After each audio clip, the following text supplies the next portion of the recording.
Hello everyone, welcome to your science class. Let me start today's class with a small illustration.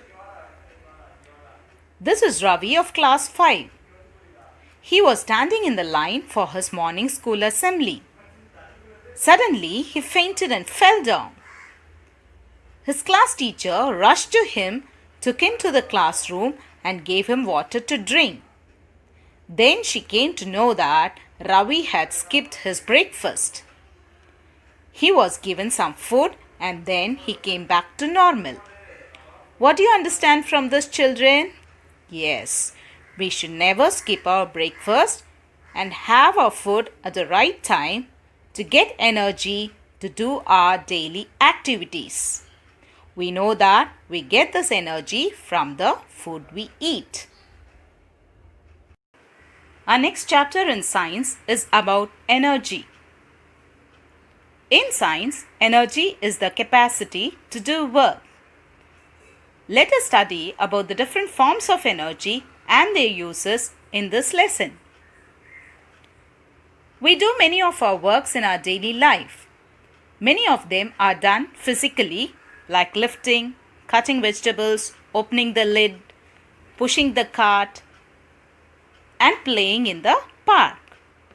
And some work are done with the help of instruments and other devices used in our home. But they all need energy to work. There are different forms of energy like mechanical energy, electrical energy, light energy, thermal energy, sound energy, and so on. Let us study about them one by one in this chapter. Today, let us first see about mechanical energy. The energy possessed by an object due to its position is called mechanical energy. Mechanical energy can be classified into two types. They are potential energy and kinetic energy. Kinetic energy. The energy possessed by a moving object is known as kinetic energy. It is also known as energy of motion. Or in other words, we can say an object when it is in motion possesses kinetic energy. Let us see few examples. A moving car. The bullet coming out of a gun. The water flowing down from a waterfalls. And a batsman hitting a cricket ball are some examples of kinetic energy. In all these examples, we see that the object is in continuous motion, so they possess kinetic energy. The next type is potential energy. The energy possessed by an object which is at rest is known as potential energy. It is also known as stored energy of position. Now let us see few examples of potential energy. Objects lifted above. Here you can see a girl with a ball at a height. The ball which is at a height possesses potential energy. Water stored in a dam.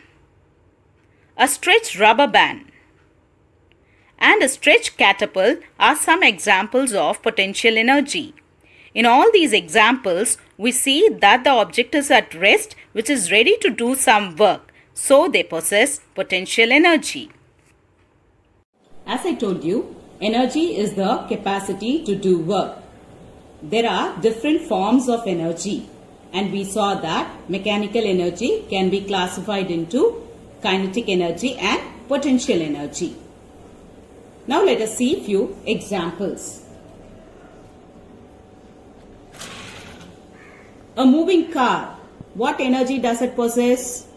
Since the car is in motion, it possesses kinetic energy, isn't it? So we saw that the energy possessed by an object which is in motion has kinetic energy.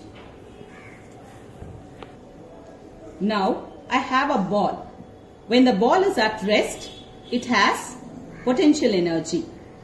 Or if it is lifted to a height, it has potential energy.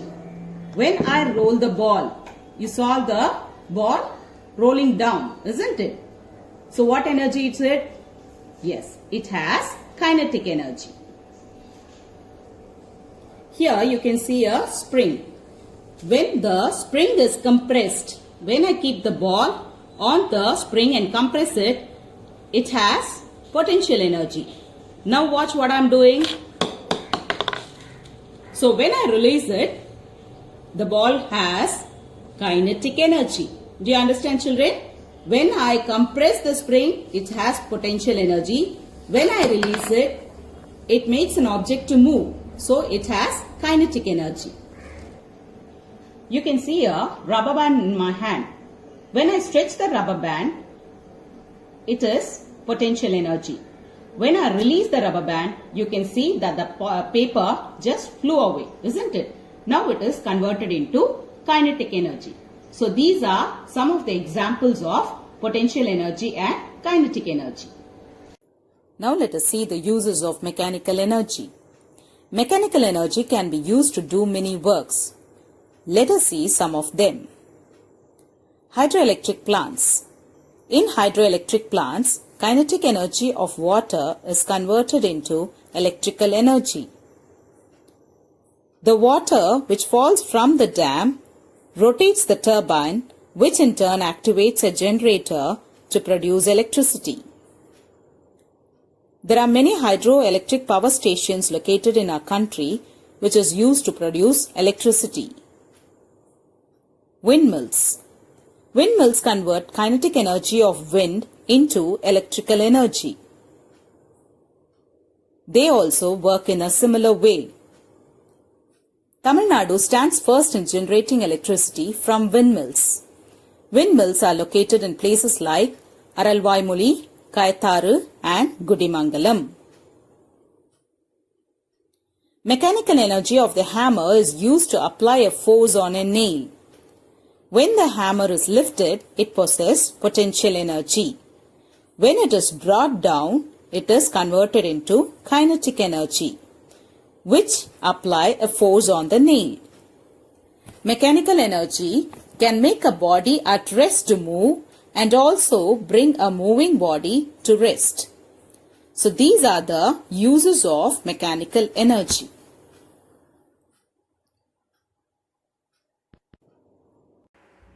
The next form of energy given in our lesson is wind energy.